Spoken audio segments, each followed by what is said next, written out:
বিএনপির সমস্ত রহস্য ফাঁস করে দিয়ে রাজনীতিতে তোলপাড় লাগিয়ে দিয়েছেন বিরোধী দলীয় চিফ হুইপ জনাব নাহিদ ইসলাম। অসাধারণ। মাননীয় স্পিকার, গাধাকে দিয়ে আপনি হাল চাষ করিয়ে এটার মধ্যে কোনো বাহাদুরি নাই।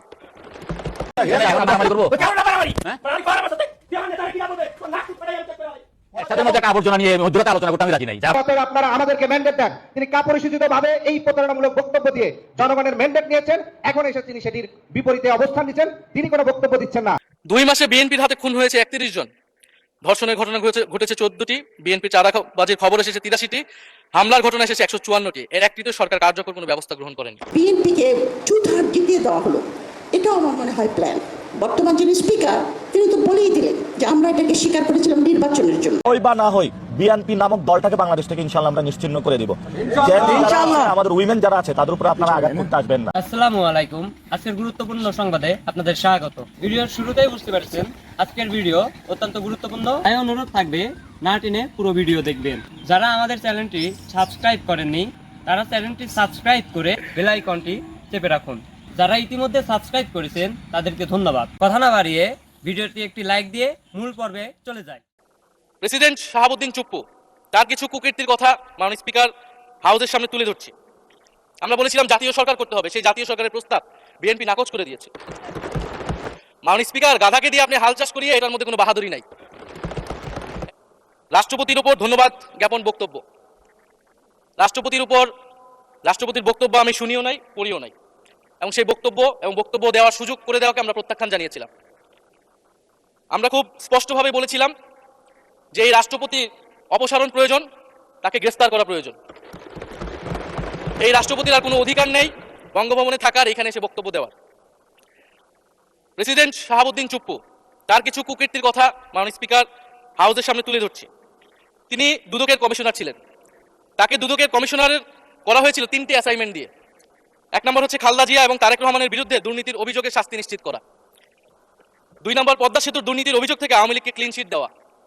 3 নম্বর ফখরুদ্দিন মঈনুদ্দিন সরকারের সময় শেখ হাসিনা সহ আওয়ামী লীগ নেতাদের বিরুদ্ধে হওয়া দুর্নীতির মামলাগুলোকে বাতিল করে দেওয়া। এমন একজন ব্যক্তিকে বিএনপি সরকার রাষ্ট্রপতি হিসেবে এখনো মেনে নিচ্ছে মাননীয় স্পিকার। আরেকটি ঘটনা বলি, 2009 সালে শেখ হাসিনার ক্যাঙ্গারু আদালতের নির্দেশে এই শাহাবুদ্দিন চুপ্পুর নেতৃত্বে 3 সদস্যের judicial inquiry commission on minority torture in 2001 করেছিল শেখ হাসিনার ক্যাঙ্গারু কোর্ট। এই প্রতিবেদন অনুসারে বিএনপির 26,000 বিএনপির নেতাকর্মীকে 2001 সালে ক্ষমতায় এসে কয়েক হাজার হিন্দুকে তারা হত্যা করেছে, এজন্য দায়ী করা হয়েছিল মাননীয় স্পিকার।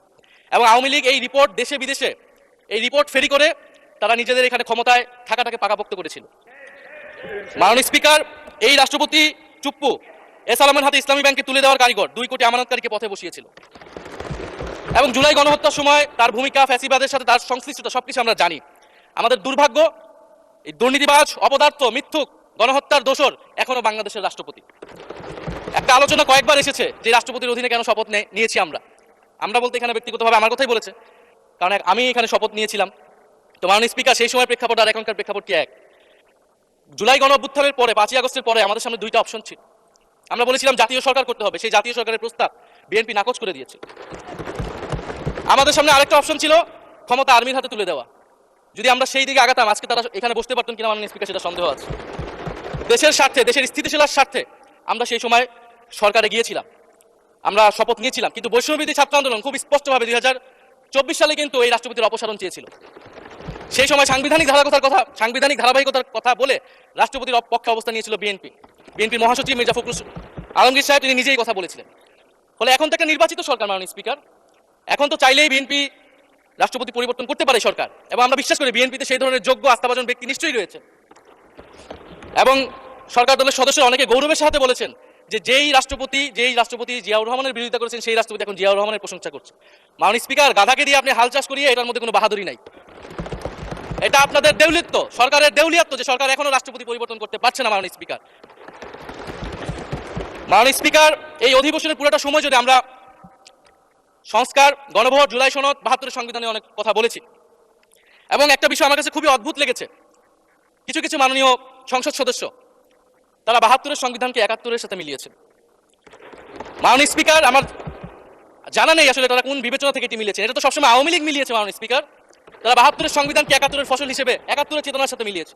72 মূলনীতিকে একাত্তরের মূলনীতি বলে একাত্তরের আদর্শ হিসেবে প্রচার করেছেন। আমরা তো সেটার বিরোধিতা করেছি মাননীয় স্পিকার সবসময়, এবং বিএনপির বহু নেতা এটার বিরোধিতা করেছে মাননীয় স্পিকার। 72-এর সংবিধানের ক্রিটিসিজম সমালোচনা 72 সাল থেকেই বাংলাদেশে শুরু হয়েছিল। গত 16 বছর এই সমালোচনা তৈরি হয়েছিল। 72-এর সংবিধানের সমালোচনা মোটা দাগে 3টি। প্রথমত, এই সংবিধান স্বাধীন বাংলাদেশের নির্বাচিত প্রতিনিধিরা প্রণয়ন করে নাই।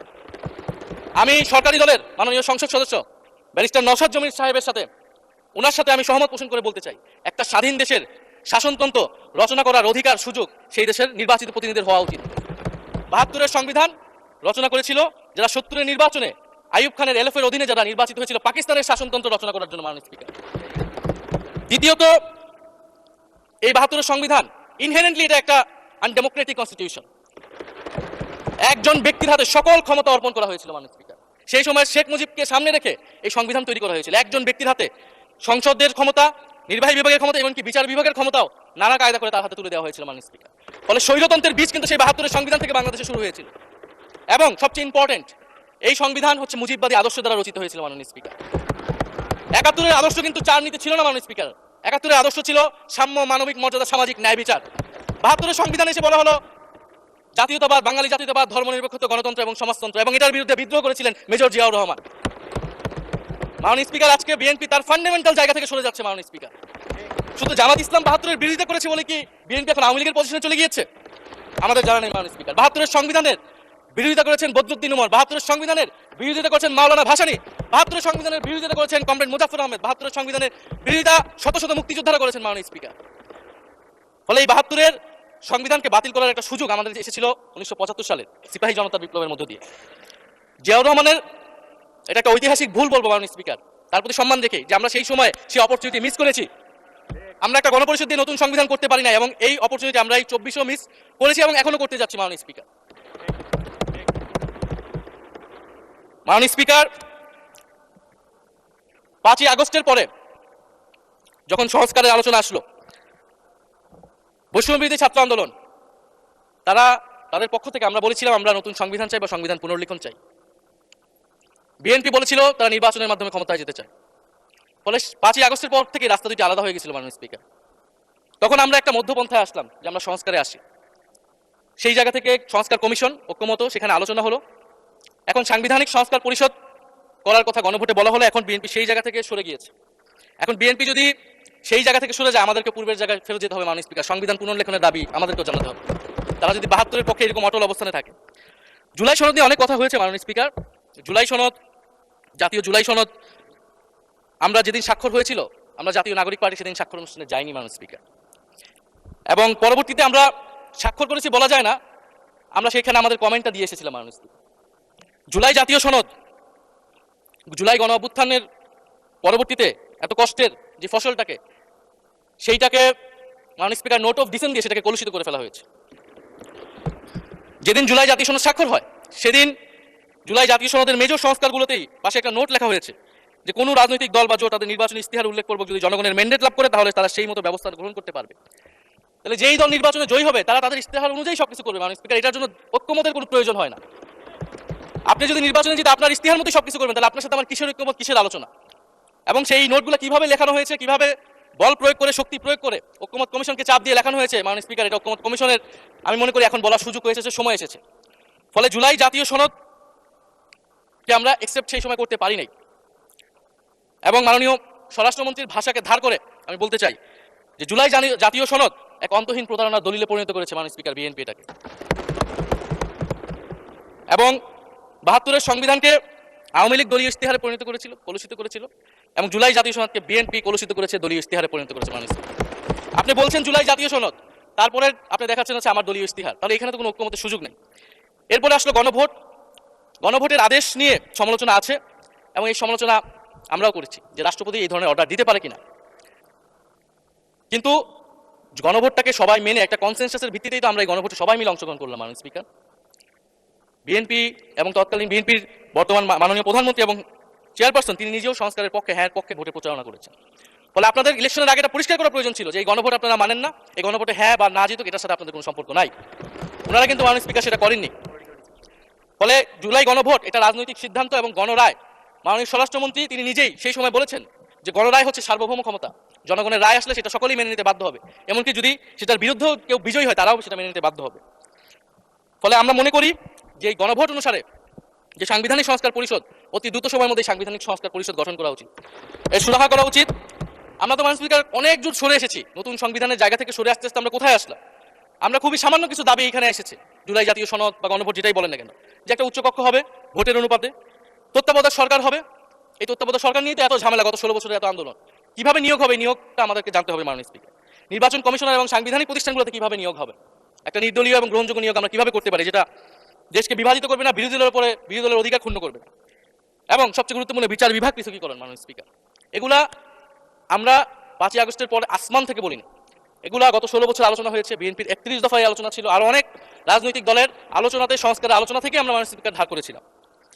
হ্যাঁ, বিচার বিভাগ এই মুহূর্তে পৃথকীকরণ বা বিচার বিভাগের স্বাধীনতা নিয়ে কনসার্ন আছে, কারণ আওয়ামী লীগের নিয়োগকৃত অনেক বিচারক মাননীয় স্পিকার এখনো রয়ে গেছে বিচারালয়ে, যারা এই জামিনগুলো করিয়েছে ফ্যাসিস্টদের। কিন্তু সেটার একটা সুরাহা আপনারা করেন, আমরা সহযোগিতা করব, কিন্তু তারপরে তো বিচার বিভাগের স্বাধীনতা মাননীয় স্পিকার নিশ্চিত করতে হবে। গুম এবং মানবাধিকার অধ্যাদেশ বাতিল করলেন, আপনারা বলছেন ভালো আইন নিয়ে আসবেন, তো ভালো আইন যতক্ষণ পর্যন্ত আনতে পারছে না ততক্ষণ পর্যন্ত মাননীয় স্পিকার আপনাদের সমালোচনাটা সহ্য করতে হবে। আপনারা ভালো আইন নিয়ে আসুন এবং অতি দ্রুত সময়ের মধ্যে নিয়ে আসুন, আমরা দেখি। বিএনপির সমস্ত রহস্য ফাঁস করে দিয়ে রাজনীতিতে তোলপাড় লাগিয়ে দিয়েছেন বিরোধী দলীয় চিফ হুইপ জনাব নাহিদ ইসলাম। অসাধারণ! নাহিদ ইসলাম যে কতটা দূরদর্শী। আমাদের ছোট ভাই নাহিদ ইসলাম মাত্র 28 বছর বয়স, তার ম্যাচিউরিটি, তার স্মার্টনেস অনেক অনেক উপরে। এবং নাহিদ ইসলাম একদিন বাংলাদেশের প্রধানমন্ত্রী, মানে আমি এনসিপির একজন ক্রিটিক, নাহিদকে আমি সরাসরি বলেছি যে আমি তোমার সমালোচনা করি এবং করবো, and he appreciated it. But আমি মনে করি যে নাহিদ ইসলামের যে যোগ্যতা এবং তার যে ত্যাগ, তার যে স্মার্টনেস, তার যে রাজনৈতিক দূরদর্শিতা, ভবিষ্যতে বাংলাদেশের প্রধানমন্ত্রী হওয়ার ডিজার্ভ করেন নাহিদ ইসলাম। এবং এনসিপি একদিন ক্ষমতা যাবে এই বিশ্বাস আমি করি।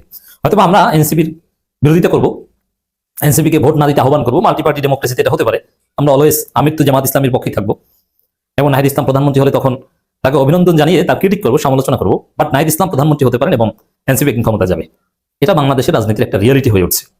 তাই নাহিদ সংসদে বক্তব্য দিয়েছেন, এক কথায় যদি বলি সংসদ কাঁপিয়ে দিয়েছেন।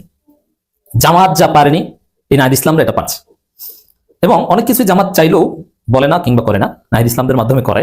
কারণ জামাত বললে অনেক ক্ষেত্রে একটু সমস্যা আছে, যেটা এনসিপি বা নাহিদ ইসলামরা বললে সমস্যা নেই। এক কথা বলে বিএনপির হাতে হারিকেন ধরিয়ে দিয়েছে, বিএনপির নানান গোমর দিবালোকে ফাঁস করে দিয়েছে, বিএনপিকে নাকানি চুবানি খাওয়াইয়ে একদম মুখে সুন কালি মেখে দিয়েছে, বিএনপির অবস্থা 12টা বাজিয়ে দিয়েছে, একদম অসাধারণ। দর্শক, শুরু করি কি কি ঘটিয়েছে নাহিদ, এবং এর মাধ্যমে আরো একটা বিষয় স্পষ্ট যে বিএনপি জামাত সমঝোতা যেটা ছিল, সেই সমঝোতাটা সম্ভবত আর থাকছে না, শেষ। সংসদে বিরোধিতার ক্ষেত্রে বিএনপি জামাতের মধ্যে একটা সমঝোতা ছিল, সেটাও থাকছে না। সত্যিকার অর্থে আগামী অক্টোবরের পর দেখবেন বিএনপি জামাতের মধ্যে চূড়ান্ত ফাড়াফাড়ি লেগে গেছে। দর্শক, ফজলু পাগলা একজন ভুয়া মুক্তিযোদ্ধা। ফজলু পাগলার নামের পেছনে ভারতপন্থী মিডিয়া এবং আওয়ামী লীগ সবসময় মুক্তিযোদ্ধা লাগায়, যে মুক্তিযোদ্ধা ফজলুর রহমান। আসলে ফজলুর রহমান কোনো মুক্তিযোদ্ধা না। এমনকি নতুন যে জামুকা আইন অনুযায়ী জাতীয় মুক্তিযোদ্ধা কাউন্সিল যে নতুন মুক্তিযোদ্ধাদের তালিকা প্রকাশ করছে নতুন সংজ্ঞা অনুযায়ী, তাতে ফজলুর রহমান বা ফজলু পাগলা মুক্তিযোদ্ধা নন, এবং ফজলু পাগলা মুজিব বাহিনীর লোক। এখন ফজলুর রহমান মুক্তিযোদ্ধা নন, এবং মুক্তিযোদ্ধাদের মধ্যে স্যাবোটাজকারী একজন লোক, এবং তিনি মুক্তিযোদ্ধা সাজতে পারেন না, পরিচয় দিতে পারেন না। এটা নাহিদ ইসলাম চমৎকার ভাবে পার্লামেন্ট উত্থাপন করেছেন। এখন বুঝেন যে ফজলু পাগলার জীবন কিভাবে তামাতামা হয়ে গেছে। জামাতের সাথে লাগতে যে এখন তার মুক্তিযোদ্ধা সার্টিফিকেটই নাই হয়ে যাচ্ছে। পুরো জাতি 2 দিন পর দেখলে বলবে যে ভুয়া মুক্তিযোদ্ধা। এবং এই ফজলু পাগলার ছেলে মেয়ে কেউ যদি মুক্তিযোদ্ধা সার্টিফিকেট দিয়ে চাকরি নিয়ে থাকে, তাদের চাকরি বাতিল করতে হবে, এবং মুজিব বাহিনীর দুষ্কৃতিকারী হিসাবে গ্রেপ্তার করা যেতে পারে। এমনকি যুদ্ধের পর মানুষ হত্যার অভিযোগ, এবং স্বঘোষিত, নিজে স্বীকার করেছেন আমি এই করেছি সেই করেছি, মুক্তিযোদ্ধাদের হত্যা করেছেন এই ফজলুর রহমান। কারণ মুজিব বাহিনীর লোকজন মুক্তিযোদ্ধাদের হত্যা করেছে ভারতের হয়ে, যারা জেনারেল এমএজির ওসমানীর কমান্ডে চলতো, তাদের অনেককে হত্যা করেছে এই ফজলু পাগলারা। ফজলু পাগলাকে গ্রেপ্তার করতে হবে। তো দর্শক, নাহিদ ইসলাম এই বিষয়টা উত্থাপন করেছেন, সরাসরি একদম স্পষ্ট নাম নেন নাই, যে মুজিব বাহিনীর লোক এবং সরাসরি অস্ত্র হাতে যুদ্ধ করেন নাই, এরকম কোনো প্রমাণ নাই, এবং সর্বশেষ সংশোধিত তালিকায় তার নাম দেখা যাচ্ছে না। ইট মিনস ফজলুর রহমান একজন ভুয়া মুক্তিযোদ্ধা। তো এই কথা জামাত অনেক কিছুই করেছে, জামাতের অনেক মুক্তিযোদ্ধারাও বিবৃতি দিয়েছে, ফজলুর রহমানের জীবন তামাতামা করে দিয়েছে, এক কথা বলে আত্মহত্যার দিকে ঠেলে দিচ্ছে। কিন্তু ভুয়া মুক্তিযোদ্ধা এটা কিন্তু জামাত এখন পর্যন্ত দাবি করতে পারেনি, কিন্তু নাহিদ ইসলাম এটা দাবি করেছেন। আপনি চিন্তা করেন যে নাহিদ ইসলাম কি ঘটাতে পারে। এখন জনে জনে রটিয়ে দেন, সবাইকে জানিয়ে দেন, এবং সংসদের কার্যপ্রণালী বিধি অনুযায়ী এই সংসদের রেকর্ড থাকছে ফজলুর রহমান একজন ভুয়া মুক্তিযোদ্ধা, তিনি মুক্তিযোদ্ধা পরিচয় দিতে পারেন, এমনকি স্পিকারের রুলিং অনুযায়ী দিতে পারেন। স্পিকারের কথা বলেছেন, নতুন আইন অনুযায়ী, নতুন সংজ্ঞা অনুযায়ী যারা সশস্ত্র যুদ্ধ করেছে, অস্ত্র হাতে নিয়ে যুদ্ধ করেছে, তারাই মুক্তিযোদ্ধা, বাকিরা সহযোগী। তো সরাসরি অস্ত্র হাতে নিয়ে যুদ্ধ করেছেন ফজলুর রহমান, এরকম কোনো প্রমাণ দিতে পারেন না। মুজিব বাহিনীর লোক। আর মুজিব বাহিনীর লোক মানে দুষ্কৃতিকারী, স্যাবোটাজকারী। ইন্দিরা গান্ধী বিশেষ পরিকল্পনায় তৎকালীন প্রবাসী সরকারকে উপেক্ষা করে এমনকি মুক্তিযোদ্ধাদের মধ্যে বিভ্রান্তি তৈরি করতে এই মুজিব বাহিনী গঠন করা হয়েছিল। অর্থাৎ মুজিব বাহিনীর লোকজন ভবিষ্যতে শাস্তির আওতায় আনতে পারে। কিছুদিন পর দেখবেন যে ফজলুর বাগলাকে দেখলে মানুষগুলো দালাল দালাল, ওই মুজিব বাহিনী যায়, ওই মুক্তিযোদ্ধা হত্যাকারী যায়। তো ফজলুর রহমান মুক্তিযোদ্ধা থেকে মুক্তিযোদ্ধা হত্যাকারী হয়ে উঠছে। বুঝতে পারছেন?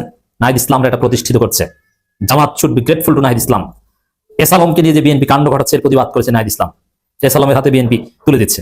এমনকি যে ডাকসুনে তাদের উপর যে মব করা হয়েছে শাহবাগ থানায়, এবং সাংবাদিকদের উপর যে হামলা করা হয়েছে, এবং এর জন্য কোনো মামলা নেয়নি, স্বরাষ্ট্রমন্ত্রীকে জবাবদিহিতার কাঠগড়ায় দাঁড় করাতে পেরেছেন নাহিদ ইসলাম।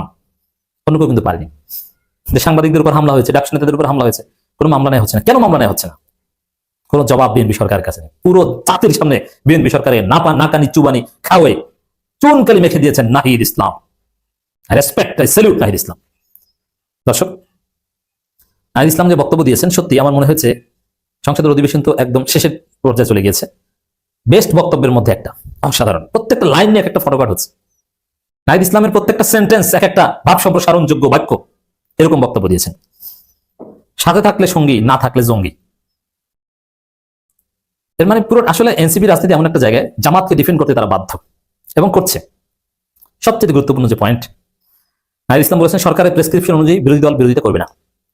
এটা থেকে একটা বিষয় যে বিএনপি জামাতের মধ্যে, জামাত বিএনপির মধ্যে একটা সমঝোতা ছিল, মানে জামাত মানে এখানে জামাত জোট, এনসিপি সহ, যে আমরা মিলেমিশে দেশ চালাবো, আমরা বিরোধিতা করলেও এই লিমিট বজায় রাখবো, এরকম একটা আন্ডারস্ট্যান্ডিং ছিল।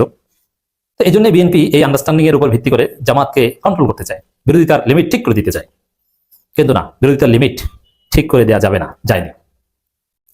নাহিদ ইসলাম বলেছেন যে সরকারের প্রেসক্রিপশন অনুযায়ী, মানে যে আন্ডারস্ট্যান্ডিং হয়েছে ওই অনুযায়ী আমরা বিরোধিতা করবো, আমরা আমাদের মতো বিরোধিতা করবো। এর মধ্যে দিয়ে একটা বিষয় স্পষ্ট যে জামাত বিএনপির মধ্যে সমঝোতা এখানে শেষ। এর মানে জামাতের মতো ফাইট করবে, বিএনপির মতো ফাইট করবে, এবং বিএনপিকে যারা ধ্বংস করবে তাদের মধ্যে একজন হচ্ছে জাহেদ থেকে, ওরা ছাত্র ইউনিয়ন, ওরা বিএনপির মধ্যে অনুপ্রবেশকারী, যুক্ত। এরা উল্টাপাল্টা কথা বলছে। স্বরাষ্ট্রমন্ত্রী বলছে দেশে কোনো জঙ্গি নাই, ডাক্তার জাহেদ বলছে জঙ্গি আছে, এবং স্বরাষ্ট্রমন্ত্রী বলছে এই মুক্তিযুদ্ধ কার্ড আমরা আর খেলবো না, এই বিভাজনের রাজনীতি করবো না। কিন্তু ডাক্তার জাহেদ, তিনি বিএনপির কেউ না, ইউটিউবিং করে আজকে উপদেষ্টা হয়েছেন, ছাত্র ইউনিয়নের লোক। তিনি বলছেন যে জামাত ক্ষমা না চাওয়া পর্যন্ত, অপরাধ স্বীকার না করা পর্যন্ত মুক্তিযুদ্ধ কার্ড চলবে। বিএনপিকে বাঁশ দেওয়ার সমস্ত বন্দোবস্ত করছে ডাক্তার জাহেদ থেকে। এরা বিএনপির মধ্যে অনুপ্রবেশকারী, এরা ভারতের দালাল, বিএনপিকে ধ্বংস করবে, বিএনপিকে ফাঁদে ফেলছে, বিএনপিকে আওয়ামী লীগ বানিয়ে তারপর আওয়ামী লীগের মতো পরিণতি করাতে চাচ্ছে। Just wait and see. দর্শক, এক কথা যদি বলি যে জামাত জোট বিএনপি প্রেসক্রিপশন যে বিরোধিতা করবে না, এবং এর মধ্য দিয়ে সমঝোতার অধ্যায় শেষ হয়ে গেল। সামনের অক্টোবরে চূড়ান্ত আন্দোলন শুরু হয়ে যাবে।